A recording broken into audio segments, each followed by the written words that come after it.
Hello learners, welcome to my channel Gurukul of Excellence. I am your mentor Rambai Yadav. Learners, आज की इस video में हम क्लास 12 की बुक फ्लैमिंगो का chapter number 2 lost spring stories of stolen childhood का second part करने वाले हैं. फर्स्ट पार्ट ऑलरेडी हमने फर्स्ट वीडियो में कर लिया है. लर्नर्स, चैप्टर स्टार्ट करने से पहले मैं आपके साथ शेयर करना चाहूँगी कि बाकी सभी चैप्टर्स की वीडियोज भी प्लेलिस्ट में है और उसके साथ साथ राइटिंग स्किल्स की वीडियोज भी हैं. आप उनको देख के अपने बोर्ड एग्ज़ाम की तैयारी अच्छे से कर सकते हैं. और ये बात मैं बड़ी श्योरिटी से कह सकती हूँ कि अगर आप वीडियोस ध्यान से देखते हैं तो बोर्ड एग्ज़ाम में आने वाले सभी क्वेश्चंस आप बड़े ही आसानी से कर पाएंगे. तो चलिए अब स्टार्ट करते हैं चैप्टर 2 का सेकेंड पार्ट, जिसका टाइटल है I want to drive a car, जो कि स्टोरी है मुकेश की. और मुकेश बिलोंग करता है फिरोजाबाद से, एक बैंगल मेकर्स की फैमिली से. देखते हैं उसने अपना बचपन किस तरह से खोया है और उस तरह के हजारों बच्चे हैं जो फिरोजाबाद में चाइल्ड लेबर में लगे हुए हैं और उन्होंने अपना बचपन खो दिया है. चलिए स्टार्ट करते हैं part 2. Mukesh insist on being his own master. I will be a motor mechanic, he announces. अब जो हमारी ऑथर है एनी जंग, वो अब मुकेश से मिलती है और वो क्या कहता है, he wants to become his own master, means वो अपना खुद का काम करना चाह रहा है. And what he says, I will be a motor mechanic. वो अनाउंस करता है कि मैं मोटर मैकेनिक बनना चाहता हूँ. Do you know anything about cars, I ask. तो अब नैरेटर एनी जंग पूछती है, क्या तुम्हें कार्स के बारे में कुछ पता है. I will learn to drive a car, he answers. तो वो आंसर देता है कि I will learn to drive a car, कि कार चलाना सीख लूंगा. Looking straight into my eyes, looking straight into my eyes क्या रिप्रेजेंट करती है, दिस शोज हिज कॉन्फिडेंस, कि बड़े कॉन्फिडेंटली बोलता है कि मैं कार चलाना सीख लूंगा.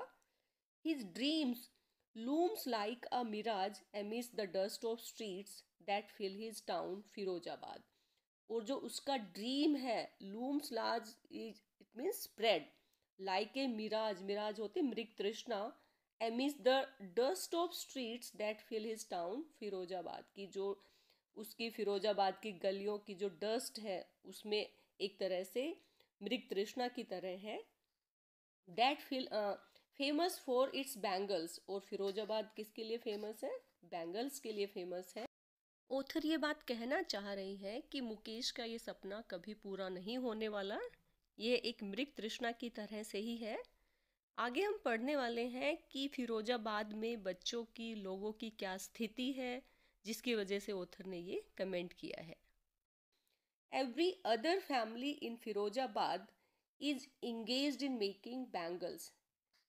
Every other family means almost all the families in Firozabad are busy in making bangles. They almost सभी लोग बैंगल मेकिंग के काम में इन्वॉल्व हैं. It is the center of India's glass blowing industry. It is means Firozabad is the center of India's glass blowing. Glass blowing means melting of glass. कांच पिघलाने की industry है. Where families have spent generations working around furnaces, कि जहाँ पे families generation से furnaces के सामने काम करते हुए स्पेंड कर चुकी हैं. और क्या क्या करते हैं वहाँ पे, वेल्डिंग ग्लास, ग्लास को आपस में जोड़ते हैं, कांच को आपस में जोड़ते हैं. मेकिंग बैंगल्स, और उससे बैंगल्स बनाते हैं. For all the women in the land it seems, ऐसा लगता है कि इस धरती पे रहने वाली सभी वीमेन के लिए कांच की जो चूड़ियाँ बनाई जाती है वो यहीं से बनाई जाती है. Mukesh family is among them, और मुकेश की फैमिली उन्हीं में से है.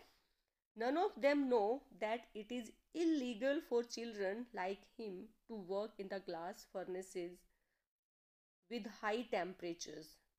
तो शायद उनमें से किसी को ये नहीं पता कि ये इलीगल है कि छोटे बच्चे वहाँ पे काम करते हैं फर्नेसेस के सामने, जहाँ पर टेम्परेचर इतना हाई होता है. In dingy cells, dingy means dark and dirty cells, cells means जो छोटे छोटे वहाँ पे कमरे हैं, जो रूम्स हैं, they are like cells. Without air, वहाँ उन छोटे रूम्स में ना तो हवा है एंड लाइट, और ना ही लाइट है।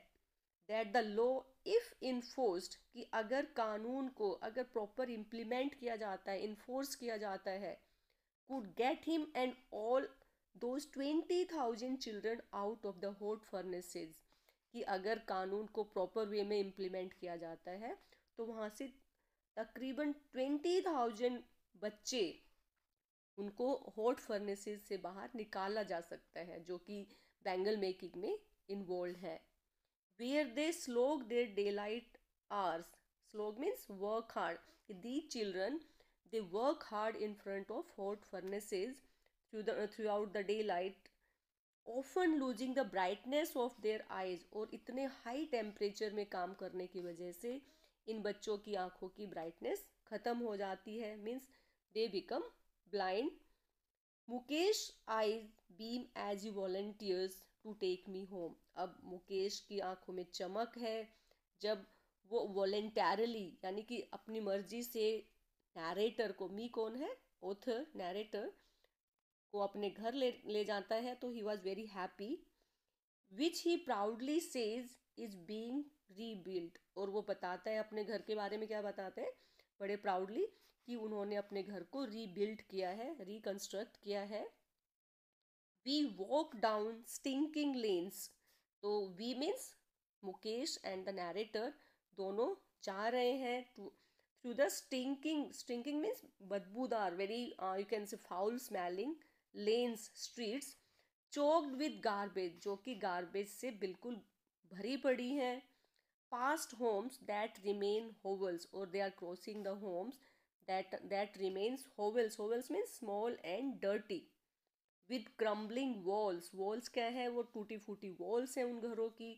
वॉबली डोर्स मीन्स अनस्टेडी, जो दरवाजे हैं वो बिल्कुल अनस्टेडी हैं, हिलते डुलते हैं, means they are not properly tight.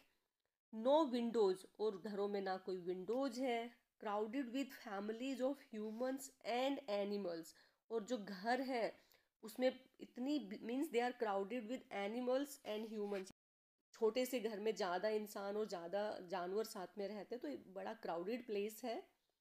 को existing in a Primal state, यानी कि इंसान और जानवर छोटे से घर में इस तरह से को एग्जिस्ट कर रहे, को एग्जिस्ट मीन्स लिविंग टुगेदर, जिस तरह एंशियंट टाइम में जब हम अर्ली मैन के टाइम में रहते थे, ऐसा एक सीन वहाँ पे आपको दिखेगा जब मुकेश के घर नैरेटर जा रही है। तो means it was very small house which was crowded with people and animal.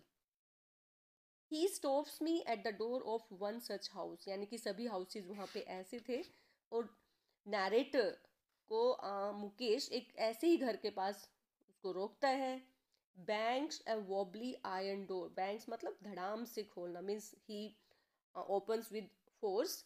Wobbly iron door, wobbly means ऐसे ही डगमगाता हुआ हिलता हुआ सा दरवाजा, with his foot, and pushes it open, और उसको खोलता है दांत मार के। We enter a half built shack, shack means hut, तो दोनों एक हाफ बिल्ट हट के अंदर जाते हैं। In one part of it thatched with dead grass is a firewood stove, तो उसके एक पार्ट में, यानी कि जो हट है, जो मुकेश का घर है, उसके एक हिस्से में थैस्ड विद डेड ग्रास, यानी कि जो छत बनी है वो घास फूस से बनी हुई है। इज ए फायरवुड स्टोव की, यानी कि चूल्हा है, जो कि कच्चा चूल्हा होता है। Over which sits a large vessel of sizzling spinach leaves, जिसके ऊपर एक बड़ा सा बर्तन है जिसमें कि पालक उबाल रहे हैं। On the ground in large aluminium platters are more chopped vegetables, और ग्राउंड पे एक बड़े से एल्यूमिनियम की प्लेट में कुछ और कटी हुई वेजिटेबल्स हैं। A frail young woman is cooking the evening meal for the whole family, और एक frail means very weak young woman जो कि फैमिली के लिए शाम का खाना बना रही है। Through eyes filled with smoke she smiles, जैसे कि ये कच्चे चूल्हे पे काम कर रही है तो पूरा धुआं से भरा हुआ है, तो उसकी आंखें स्मोक की वजह से उसकी आंखों में पानी आया हुआ है। She is the wife of Mukesh Elder brother, और वो कौन है? मुकेश के एल्डर ब्रदर की वाइफ है, यानी कि मुकेश की भाभी है। Not much older in years, यानी कि वो उम्र में ज़्यादा नहीं है। She has begun to command respect as the bahu, लेकिन उसको घर में एक बहू की रिस्पेक्ट मिल रही है। The daughter in law of the house means, bahu means the daughter in law of the house, already in charge of 3 men, और वो 3 लोगों का ध्यान रखती है, 3 लोगों का इंचार्ज है। कौन कौन है? Her husband, Mukesh and their father. तो ये तीनों उनके उस ओल्ड मीन्स यंग वुमेन के हस्बैंड, मुकेश के एल्डर ब्रदर, मुकेश और उनके फादर। तो हम देख सकते हैं कि जो यंग वुमेन है उसकी एज ज़्यादा नहीं है। इसका मतलब we can see in India early marriage is quite prevalent. Next, let's move. When the older man enters, she gently withdraws behind the broken wall and brings her veil closer to her face. कि जब भी कोई old person, old man घर में आता है तो वो जो ब्रोकन वॉल है उसके पीछे छुप जाती है, उसके पीछे हो जाती है, और जो अपना घूंघट है उससे अपना फेस कवर कर लेती है। एज कस्टम डिमांड्स, तो ये यहाँ का कस्टम है, ट्रेडिशन है। और आपने नोटिस किया होगा इंडिया में मोस्टली रूरल पार्ट्स में ऐसे जो घर की बहू होती है वो एल्डर, जो मेल एल्डर्स होते हैं उनके सामने घूंघट निकालती हैं, फेस को ढकती हैं। तो as custom demands, daughters in law must veil their faces before male elders. तो ये यहाँ का कस्टम है कि जो डॉटर्स इन लॉ है फैमिली की, वो एल्डर मेल मेंबर्स हैं उनके सामने अपना चेहरा ढकती है। In this case the elder is an impoverished bangle maker, और इस केस में जो एल्डर है यानी जो मुकेश के फादर है वो क्या है? An impoverished bangle maker. Impoverished means totally poor, बड़ा ही गरीब बैंगल मेकर है। Despite long years of hard labour, की यानी कि बहुत ज़्यादा बरसों तक मेहनत करने के बावजूद, फर्स्ट एज ए टेलर, पहले as a tailor, then a bangle maker, और उसके बाद bangle maker, he has failed to renovate a house, की यानी कि इतनी मेहनत करने के बावजूद भी वो अपने घर को रेनोवेट नहीं कर पाया है, रिकन्स्ट्रक्ट नहीं कर पाया है। Send his 2 sons to school, यानी कि इतनी मेहनत के बाद भी वो अपने दोनों बच्चों को, दोनों बॉयज़ को स्कूल नहीं भेज पाया। All he has manage to do is to teach them what he knows, और वो सिर्फ एक ही काम कर पाया है कि जो उसको खुद आता था वो उनको सिखाया है अपने सन्स को। एंड वो क्या आता है उसको? The art of making bangles, यानी कि जो बैंगल बनाने की कला है उसने यही अपने बच्चों को सिखाई है। इट इज़ हिज करम, his destiny, says Mukesh grand mother. तो मुकेश की ग्रैंड मदर कहती है ये उसका करम है, ये उसकी डेस्टिनी है। डेस्टिनी मीन्स उसका भाग्य है। Who has watched her own husband go blind, जिसने खुद के हस्बैंड को ब्लाइंड होते हुए देखा है। विद द डस्ट, किसकी वजह से? डस्ट की वजह से। From polishing the glass of bangles, की जो बैंगल्स को जब पॉलिश करते हैं और उससे जो डस्ट निकलती है उसकी वजह से उसके हस्बैंड ब्लाइंड हो गए हैं। Can a God given lineage ever be broken, तो वो क्या कहती है, क्या कभी भगवान ने जो बनाया है, जो ट्रेडिशन, उसको तोड़ा जा सकता है? तो lineage means tradition. She implies, तो शी सेज कि जो भगवान ने जो ट्रेडिशन बना दिया उसको नहीं तोड़ सकते। This is the thought of the grand mother. Grand mother का ये मानना है कि ये उनका कर्म है, उनकी डेस्टिनी है, जिसकी वजह से वो लोग बैंगल मेकर्स की फैमिली में पैदा हुए हैं, इतने दुख और तकलीफ झेल रहे हैं। उनके हिसाब से ये भगवान का दिया हुआ जो ट्रेडिशन है, भगवान ने जो उनके भाग्य में लिख दिया है, उसको नहीं बदला जा सकता। Born in the caste of Bengal makers, they have seen nothing but bangles. तो जैसा कि वो बैंगल मेकर्स की फैमिली में पैदा हुए हैं, बैंगल मेकर्स की जात में, कास्ट में पैदा हुए हैं, तो उन्होंने सिवाय बैंगल्स के कुछ भी नहीं देखा। और कहाँ कहाँ पर है bangles? In the house, in the yard, in every other house, in every other yard, every street in Firozabad, कि हर घर में, हर यार्ड मीन्स हर आंगन में, in every other house, in every other yard, every street in Firozabad, यानी कि जहाँ देखो हर घर में, हर आंगन में, हर गली में क्या है, सिर्फ बैंगल्स ही बैंगल्स है। फिरोजाबाद की हर गलियों में, हर घर में बैंगल्स ही बनाई जाती है। स्पाइरल्स ऑफ बैंगल्स, तो यहाँ पे क्या है, स्पाइरल्स ऑफ बैंगल्स। स्पाइरल्स कैसे, जैसे आपने देखा होगा कि बैंगल्स को स्पाइरल्स में बांध के रखते हैं, तो वहाँ पर spirals of bangles are there. Sunny gold, paddy green, royal blue, pink, purple, every colour born out of the 7 colours of the rainbow, यानी कि डिफरेंट कलर्स की वहाँ पे बैंगल्स, जो कि सनी गोल्ड कलर की, paddy green colour, royal blue, pink, purple, यानी कि जो रेनबो के 7 कलर्स से जो भी कलर्स बन सकते हैं, हर कलर की बैंगल्स आपको यहाँ मिलेगी। दे लाई इन माउंट्स, माउंट्स मीन्स हीप, ढेर के ढेर वहाँ पे मिलेंगे। इन अनकैम्प्ड यार्ड, अनकैम्प्ड मीन्स मैसी, क्योंकि छोटे छोटे घर हैं तो छोटे छोटे ही उनके यार्ड्स हैं, तो इतनी सारी बैंगल्स वहाँ पे बड़े ही बेतरतीब से रखी हुई मिलेंगी। Are piled on 4 wheeled hand carts, और इन सबको कहाँ पाइल बना के रखते हैं, 4 व्हील्ड हैंड कार्ट्स पे, पुश्ड बाय यंग मैन, और इन हैंड कार्ट्स को कौन चलाते हैं, जो फैमिली के यंग मैन होते हैं, they use to push them along with the narrow lanes, जो ये नैरो स्ट्रीट्स हैं यहाँ की, उनमें से उनको लेके जाते हैं। Of the शेंटी town, शेंटी means very poor area of the town, यानी कि ये जो बहुत पुअर एरिया है, यहाँ के जो यंग मैन है वो बैंगल्स को 4 व्हील्ड हैंड कार्ट्स पे लेके सिटी में, टाउन में बेचने के लिए जाते हैं। And in dark hutments, next to lines of flames of flickering oil lamps, sit boys and girls with their fathers and mothers. और जो डार्क हटमेंट्स है, यानी कि जो इनके छोटे छोटे घर, जो एक तरह से झोपड़ियाँ हैं, उनमें ऑयल लैम्प के सामने बॉयज एंड गर्ल्स, जो छोटे बॉयज एंड गर्ल्स हैं, वो अपने पेरेंट्स के साथ बैठ के क्या करते हैं, welding PCs of coloured glass, वो कलर्ड ग्लास के जो पीसीज हैं उनको आपस में वेल्ड करते हैं, जोड़ते हैं, इनटू सर्कल्स ऑफ बैंगल्स, और वो बैंगल्स की शेप में उनको जोड़ते हैं। Their eyes are more adjusted to the dark than to the light outside, और ऐसा लगता है कि उनकी आंखें अंधेरे में काम करने के लिए ज़्यादा एडजस्टेड हो गई हैं, ज़्यादा हैबिचुअल हो गई हैं, as compare to work in the daylight outside. That is why they often end up losing their eyesight before they become adults।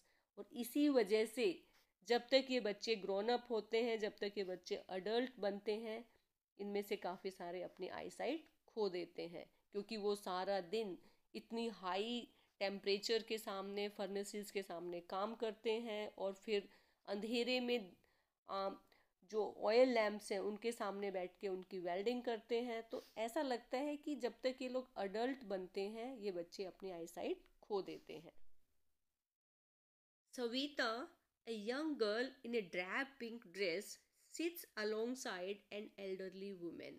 तो सविता, जो कि एक यंग गर्ल है, जिसने कि ड्रैब पिंक ड्रेस पहनी, ड्रैब मीन्स डल कलर की pink dress पहनी है, sits alongside an elderly women, जो कि एक एल्डरली वुमेन के साइड में बैठती है। Soldering PCs of glass, soldering means bonding, कि आपस में जो पीसीज ऑफ ग्लास है उनको टाँका लगा रही है, उनको जोड़ रही है। As her hands move mechanically like the tongs of a machine, और उसके जो हाथ हैं जैसे टोंग्स ऑफ मशीन की तरह मैकेनिकली मूव करते हैं, जैसे कोई मशीन अपने आप ऑटोमेटिकली काम करती है, इस तरह से उसके हाथ काम कर रहे हैं। I wonder if she knows the sanctity of the bangles she helps make। तो आई यहाँ पे कौन है, ऑथर। वो सोचती है कि क्या इस बच्ची को कि इन बैंगल्स की सैंक्टिटी का भी पता है। सैंक्टिटी मीन्स क्या होती है, कि सैक्रेडनेस, कि इनकी क्या पवित्रता होती है, क्यों बैंगल्स पहनी जाती है, क्या इसके बारे में इसको पता है। It symbolizes an Indian women's suhag, तो इट मीन्स बैंगल क्या सिंबलाइज करती है, एक इंडियन वुमेन का सुहाग रिप्रेजेंट करती है। सुहाग को इंग्लिश में क्या कहते हैं? Auspiciousness in marriage. It will dawn on her suddenly one day when her head is draped with a red veil, her hands dyed red with henna, and red bangles rolled onto her wrist. तो अब narrator कहती है it will dawn on means begin to understand her suddenly, कि एक दिन उसको वो अचानक से अंडरस्टैंड करेगी, एक दिन अचानक वो समझ जाएगी. कब? One day when her head is draped with red well, कि जब एक दिन उसको उसका सर एक तरह से लाल चुनरी से ढक दिया जाएगा, उसको लाल चुनरी उड़ाई जाएगी और उसके हाथों पे क्या? रेड कलर लगाया जाएगा, हैना यानी मेहंदी लगाई जाएगी और उसको रेड बैंगल्स पहनाई जाएगी. तो उस दिन उसको पता लगेगा कि मैरिज क्या होती है, सुहाग क्या होता है. She will then become a bride, और उसके बाद वो क्या बन जाएगी? एक ब्राइड बन जाएगी. Like the old women beside her who became one many years ago, कि just like the old women जो कि कई साल पहले, बरसों पहले एक ब्राइड बनी थी. She still has bangles on her wrist but no light in her eyes, कि जो वो बुजुर्ग लेडी है उसकी हाथों में अभी भी चूड़ियां हैं लेकिन उसने अपनी आंखों की रोशनी खो दी है. She does not have light in her eyes. एक वक्त शेर भर खाना भी नहीं खाया, शी सेज, तो वो ओल्ड वुमेन कहती है कि पूरी जिंदगी में एक वक्त का पेट भर खाना भी नहीं खाया.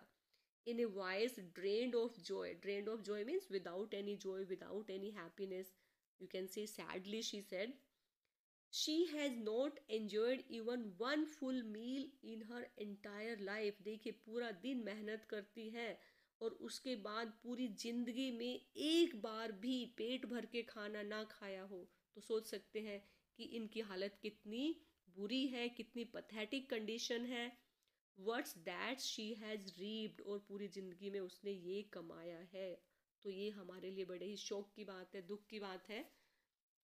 हर husband an old man with a flowing beard says, और उसके हस्बैंड जो कि बुजुर्ग हैं और उनकी खुद की कैसी बियर्ड्स हैं? Flowing beard means waving in the air, लहराती हुई जिनकी दाढ़ी है. क्या कहते हैं? I know nothing except bangles, कि मुझे बैंगल्स के सिवाय कुछ भी नहीं आता. All I have done is make a house for the family to live in, कि मैंने क्या किया है? मैंने फैमिली के रहने के लिए एक घर बनाया, यानी कि पूरी ज़िंदगी उन्होंने मेहनत करके फैमिली के लिए एक घर ही बना पाए हैं. और हमने देखा है कि घर किस तरह का था. It was just like a हट. तो हम समझ सकते हैं कि ये बैंगल मेकर्स कितनी मेहनत कर रहे हैं, दिन रात, सुबह शाम पूरा दिन लग के काम करते हैं.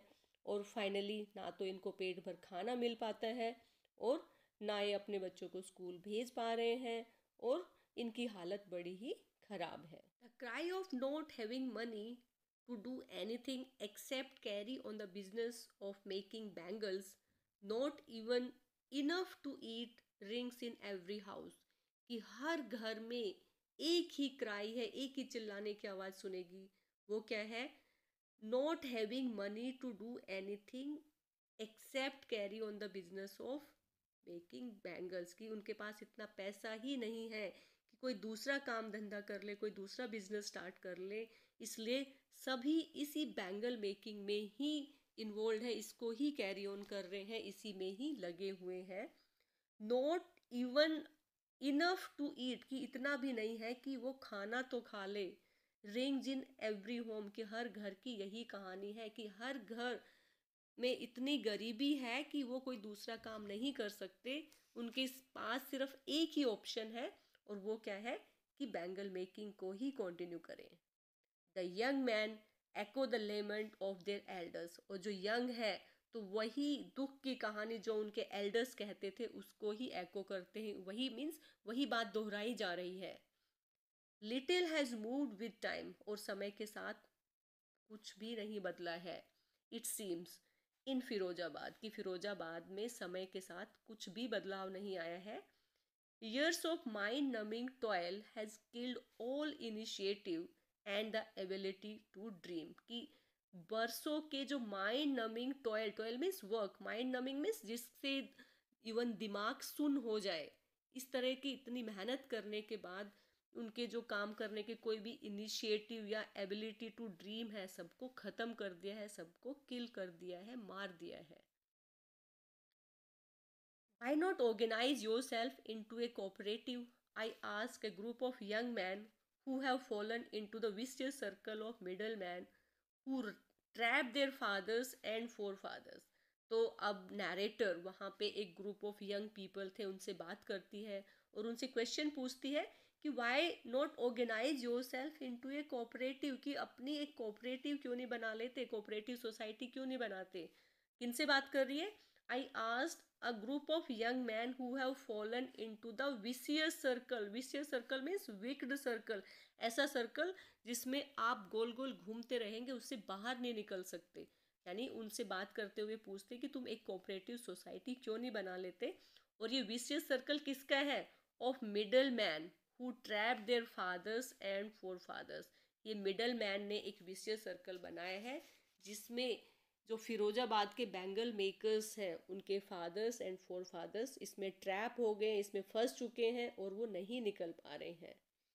Even if we get organized, we are the ones who will be hold up by the police. तो ये यंग मैन कहते हैं कि अगर हम ऑर्गेनाइज हो भी जाएं तो हमारे साथ क्या होगा? We will be hold up by the police, कि हमें पुलिस ड्रैग कर लेगी, हमें पुलिस पकड़ लेगी. Beaten and drag to jail for doing something illegal, कि हमारी पिटाई करी जाएगी और हमें जेल में भर दिया जाएगा और झूठा इल्ज़ाम लगाया जाएगा कि हमने कुछ इलीगल काम किया है. दे से means the young man said कि अगर वो कुछ ऐसा करते हैं, मिडल मैन के अगेंस्ट जाने की कोशिश करते हैं, तो पुलिस उन्हें परेशान करती है कि झूठे केस में फंसा के प्रिजन में डाल दिया जाता है. There is no leader among them, कि इन लोगों में कोई ऐसा नहीं है जो उनका लीडर बन सके. No one who could help them see things differently, कोई ऐसा नहीं है जो चीज़ों को दूसरे नज़रिए से देख सके, दूसरी तरह से देख सके. यानी कि जो कुछ नया करने की जो उनकी एबिलिटी है वो ख़त्म हो चुकी है. Their fathers are as tired as they are, कि उनके फादर्स भी ये काम करते करते, बैंगल बनाते बनाते इतने ही थक चुके थे जैसे कि वो थक गए हैं. They talk endlessly in a spiral that moves from poverty to apathy to greed and to injustice. तो ऐसा लग रहा है कि वो एक स्पाइरल में घूम रहे हैं जो कि एंडलेस है. और वो कहाँ से कहाँ घूमता है? From poverty to apathy. Apathy means without any sympathy, जहाँ पे कोई दया भाव ना हो, कोई सिंपथी ना हो. एंड टू ग्रीड, और फिर वो ग्रीड है, उसमें लालच है. And injustice, and injustice means अन्याय है. यानी कि वो एक स्पाइरल में फंस गए हैं, एक सर्कल में फंस गए हैं जहाँ पे क्या है? पॉवर्टी है, अपैथी है, ग्रीड है एंड इनजस्टिस है. Listening to them I see two distinct worlds. अब नैरेटर जब उनसे बात की तो उसको लगता है कि दो अलग अलग दुनिया है, दो अलग अलग संसार उसको नज़र आ रहे हैं. One of the family caught in the web of poverty. तो एक साइड कौन है? वो परिवार जो कि गरीबी के जाल में फंसे हुए हैं. Burdened by the stigma of caste in which they are born. और ऐसा लगता है कि वो उस कास्ट में जिसमें पैदा हुए हैं उसका एक स्टिग्मा. स्टिग्मा क्या होता है? कि वो एक तरह से उसका कलंक झेल रहे हैं. स्टिग्मा मीन्स कलंक.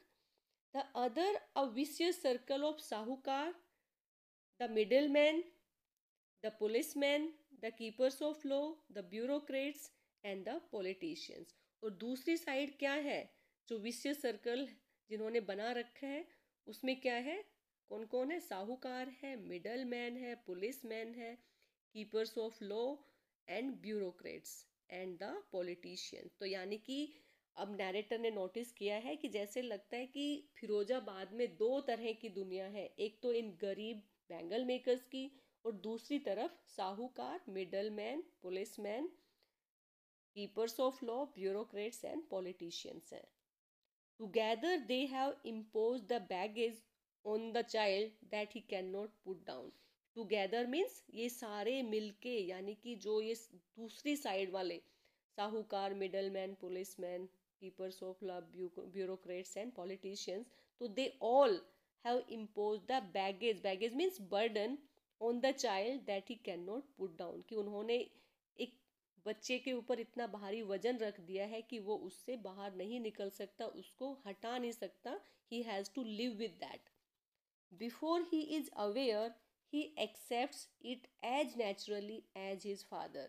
कि इससे पहले वो इस बारे में जानकारी हासिल करे, उसको पता लगे कि उसके साथ कुछ गलत हो रहा है, वो उस चीज़ को एक्सेप्ट करना स्टार्ट कर देता है, जैसे कि उसके फादर या उसकी जो फैमिली में ऐसा होता आया है.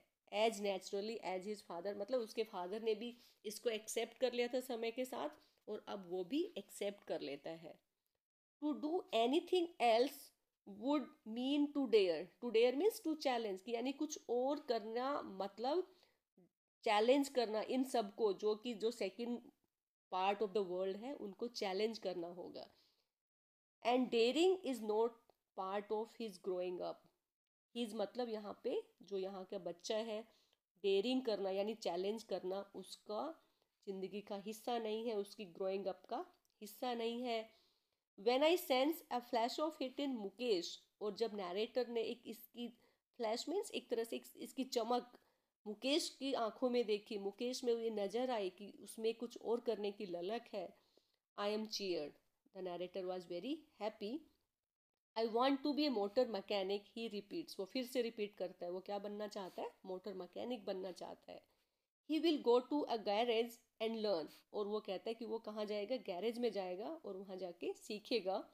But the garage is a long way from his home. तो नैरेटर कहती है कि जो गैरेज है वहाँ से काफ़ी दूर है, उसके घर के पास नहीं है, काफ़ी दूर है. But what he says, I will walk. तो दिस शोज हिज कॉन्फिडेंस कि मैं वॉक करके जाऊँगा, I will go there. He insist, do you also dream of flying a plane. तो अब नैरेटर पूछते क्या तुम हवाई जहाज उड़ाने का भी सपना देखते हो. ही इज सडनली साइलेंट, और वो अचानक से चुप हो जाता है. And what is his answer, no.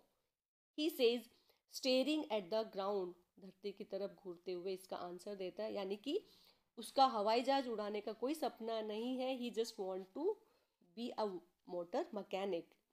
In he small murmur there is an embarrassment. Murmur मतलब जो बुड़बुड़ाने की आवाज़, धीरे से जो वो बोलता है, उसमें एक एम्बेरसमेंट है. एम्बेरसमेंट क्या होता है कि एक कन्फ्यूजन है, एक परेशानी सी नज़र आती है.